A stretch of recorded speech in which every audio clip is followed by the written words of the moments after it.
up, everybody? It's Amaya. So today's video is going to be a really cool one that I saw a fellow YouTuber on here do. Her name is LS. Please go check out her channel. She has the most gorgeous eyeshadow looks ever, which kind of inspired me to be a little bit bolder with my eyeshadows. I know this is totally like still a neutral eyeshadow look, but she kind of like inspired me to go outside the box a little bit. Like I would never typically do red eyeshadow and a red lip, but I kind of am digging it. She has such unique makeup looks and she has such an interesting personality and opinion. I just really like her videos. I've been binge watching them lately and she is just so interesting and I love her videos. I'm like addicted. So go check her out. I'll leave her link in the bio. She does really cool like sort of controversial beauty videos, but she also does regular things like get ready with me's and hauls, reviews, tutorials, stuff like that. But she also does these really cool like chatty videos.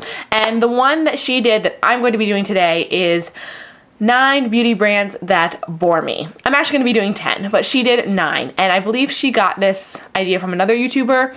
I'll link that YouTuber's channel down below, and I will put it up on the screen right here because I did not say it. I believe she got it from somewhere else, but if not, this part won't be in the video. So this video is basically going to be talking about beauty brands that don't interest me anymore and why. Why I'm not purchasing from them, why they're just boring me in general. These are not bad brands by any means. These are just brands that don't interest me and the type of makeup that I'm looking for, or maybe they just don't interest me right now, but they did it one time, or maybe they will in the future, they just don't at this moment. I thought this would be kind of a cool video to do. It was very interesting watching hers, so I wanted to share my opinion on it. So the first brand I want to talk about is Makeup Geek. Now, Makeup Geek used to be top of the line, top of the game. They had basically had a monopoly over eyeshadow on YouTube back a few years ago. Jaclyn Hill loved them. KathleenLights loved them. Manny loved them. Manny even came out with a collaboration palette with them. Like all of these big beauty YouTubers loved Makeup Geek. And all the smaller ones too. Literally everybody loved Makeup Geek. It was very hard to find a Makeup Geek eyeshadow or a Makeup Geek product in a products I regret buying video until recently. So I want to say in the last like 2 years, Makeup Geek has started to go way down. Basically, they just stopped releasing things.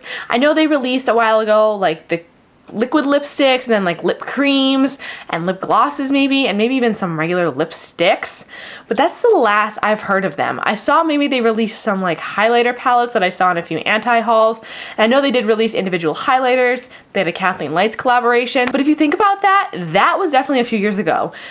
I feel like 2017, they really did not do anything, and it's really sad because their eyeshadows were such good quality for such an affordable price point, and I don't understand why they have started to slack off of that. They were a really big innovator of single eyeshadows for the regular consumer. You know, everyone always bought MAC singles, but they were like $10 if you bought like the single, and then if you bought it in a compact, I think it was even more. They used to be really expensive. So when Makeup Geek came out and they had all of these affordable single eyeshadows, people went nuts, and they were great quality. But then after that, they released their highlighters and those got kind of a meh reception. But that, like I said, has been a few years ago. I feel like their lip products were just really a big flop. I think maybe some people still like them. I know people did swatch videos of them at first when they first started coming out, but then they started releasing less and less, and you just kind of stopped hearing about them. And it's really sad. I would love to see them start to create more things. They had such a good thing going, and I don't know why it kind of petered out. The next brand is Too Faced. So Too Faced is really hyped about right now, and not necessarily hyped in a good way. It's very talked about right now. It's in a lot of anti-hauls, it's in a lot of products I regret buying, it's in a lot of reviews, first impressions, because they are constantly releasing products. They are just churning out collections. And when I say collections, I don't mean like an eyeshadow palette and a mascara or a foundation. No, I mean like full-blown blush, bronzer, highlighter, eyeshadows, setting sprays. Like, it's insane. When do we stop? The thing about Too Faced is that they're very into this sort of cutesy, fun, girly packaging, which I think can work. You do have that audience that likes it. I have the Chocolate Bar palette and the Sweet Peach palette. I like both of those. They are great palettes. And they used to be super popular because they had, you know, the chocolate bar palettes, and chocolate scented makeup and different scented makeup. They have the Better Than Sex mascara. They have so many staple, standout products that people have used forever and ever and ever. However, as of late, you will see their products all over the place in first impressions, reviews, and then you never see it again. Other than that like matte peach palette, the Peachy Mattes palette, you have really not heard anybody repeatedly rave about any Too Faced products recently. And I think the reason why they started boring me is because, one, their stuff is kind of out of my price point. It is more on the higher end of things. And two, they just started releasing so much that it was hard to keep up, and I just didn't want to. It got to be kind of annoying. And when things become annoying, I'm just like, nah, man, I'm just gonna go pay attention over here because this is not annoying me. This is a lot more enjoyable to think about than you. And I also feel like the products they're releasing are really cheap looking. The packaging isn't the best, and people are not giving their stuff good reviews. So yeah, Too Faced hasn't like gone out of style like Makeup Geek has or like become irrelevant. It's very relevant, but not necessarily for the greatest reasons. Okay, next is a drugstore brand, and this is CoverGirl. So the thing about CoverGirl, I feel like they just always miss the mark. They're like right there, and then they just miss the mark. I feel like they are just one of those brands that really only works for girls that are way, way younger, like 12, 13, first getting into makeup. Like I feel like everybody has like a CoverGirl mascara as one of their first mascaras. It's just a thing. It's like a rite of passage. But as far as new things they've released, I can't even think of any new things they've released. Okay, so quick side note, at the time of filming this video, I just completely blanked and forgot that CoverGirl has actually recently rebranded. They have all new packaging, a bunch of new releases, and what looks like some new formulations, and the things that they have been releasing have actually been looking really good. I like their new packaging, and they seem to be getting some good reviews here on YouTube, so I'm super excited. Things seem to be looking up for them, and that makes me really happy. So yeah, just thought I would throw that in there. Like I said, their products could be great, but they just kind of fall flat. It's that part in the drugstore that I never even look over. If I have a CoverGirl coupon, like typically if I have a coupon for anything, I will at least check it out. If I have a CoverGirl coupon, I pretty much just throw it away because I feel like there's nothing there. Next is NYX. So the thing about NYX is I love what they're trying to target. I love how they are trying to bring in like an artistry, a sort of makeup artistry, creativity, editorial sort of vibe to the drugstore where most makeup is very practical and neutral. I love how they are always bringing out innovative products and cool things, different things that we have never really seen at the drugstore, and they are typically really on point. But I have just kind of gotten bored with NYX, one, because I feel like they're always releasing stuff. Like every time I go into Ulta, there's like a brand new display in the drugstore section, and it's always NYX. Always. It's like NYX, L'Oreal, and Maybelline has like a monopoly over that brand new section. And their products aren't bad that they're releasing, but it's kind of the same thing as Too Faced in a way. They just do it so much that I can't keep up, and it becomes overwhelming, and I just look the other way and I go look for something else that I'm more interested in. 95% of their products are like spot on, really, really good. People love NYX. They really are a great drugstore brand, but their prices have also started to go up really high, which has just completely made me lose interest in them. When prices go up really high, no matter how good the product is, I typically just kind of let it go. I'm not one to spend a ton of money on a single product. I like to be able to buy products that are really good but are still worth my money. And I feel like NYX has kind of fallen off the affordable bandwagon a bit. Like even some of their staple products that they've always had in their collection, the prices have gone up, which I think is kind of, I feel like you shouldn't do that. Like you've had a product in your line for 5, 6, 7 years and it's always been the same price, and then all of a sudden you like raise it like $2 or $3. I don't know. I just feel like it's a little shady. Thing is, whenever I go shopping for a NYX product, I always go for old products. I always go for things that people have talked about forever. I always am interested in trying like the NYX banana powder that everybody likes, and NYX soft matte lip creams and liquid suedes, and the old NYX eyeshadows, the old NYX blushes. I always go for things that NYX has had out for a while, not necessarily their new stuff, because I feel like it's one, too expensive, and two, just doesn't really interest me that much. Okay, the next brand is Becca. So this is hard because I feel like Becca does beautiful products, and I'm so like, ooh, like shiny, sparkly. Like their Christmas collection was gorgeous looking. But it was beautiful and I had no interest in buying it. Like, that's the thing with Becca, is I feel like they have gorgeous products, but they don't interest me at all, like wanting to actually buy them. Like, yeah, I love how you look and you're gorgeous and you swatch amazing.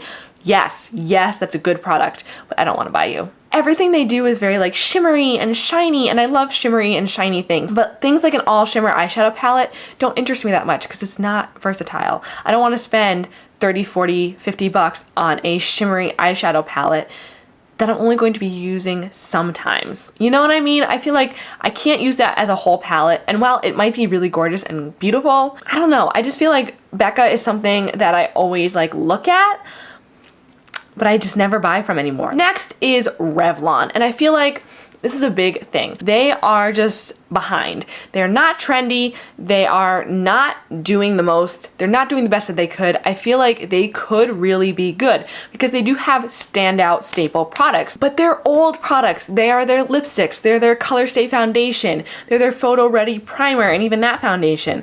Their cream eyeshadows, which are semi-newer. Newer as in like a year ago.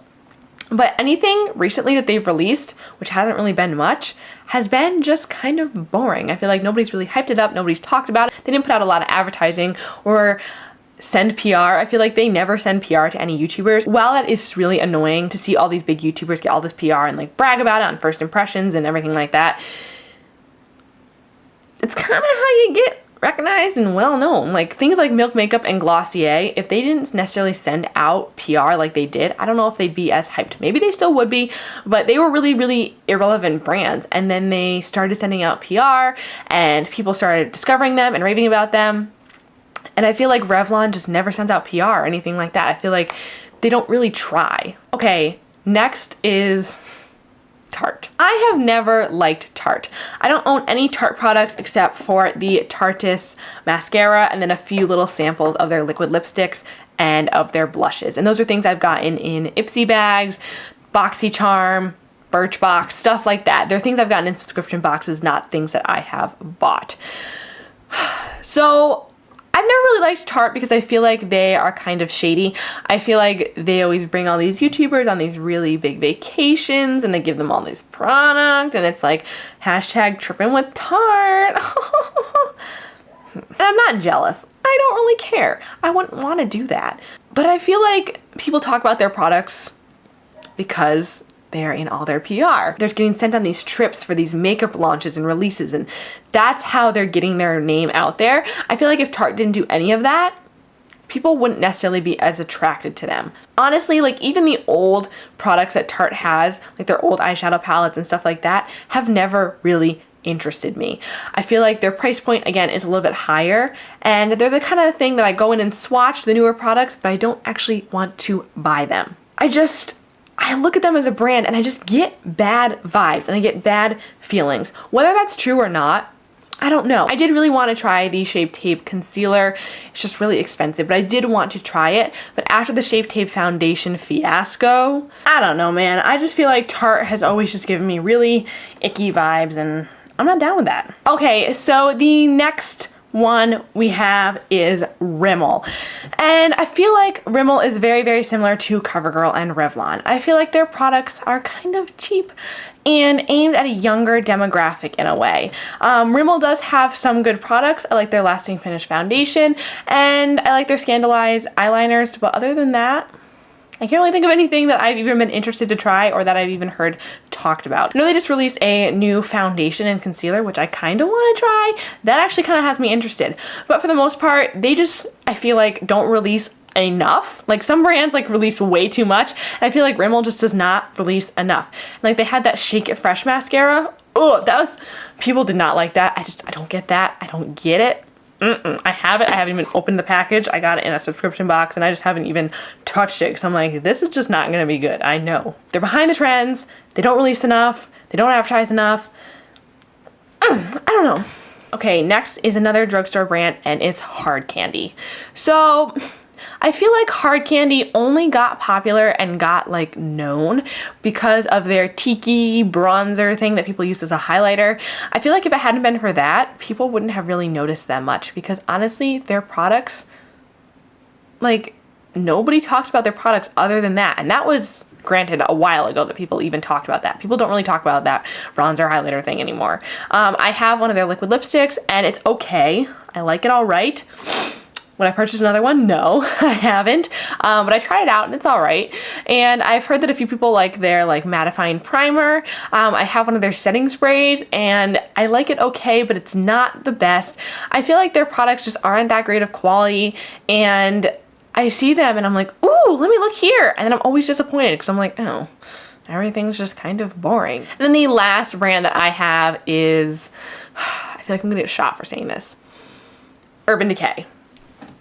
Don't kill me! Urban Decay has never interested me, and I think it's just because I don't vibe with them.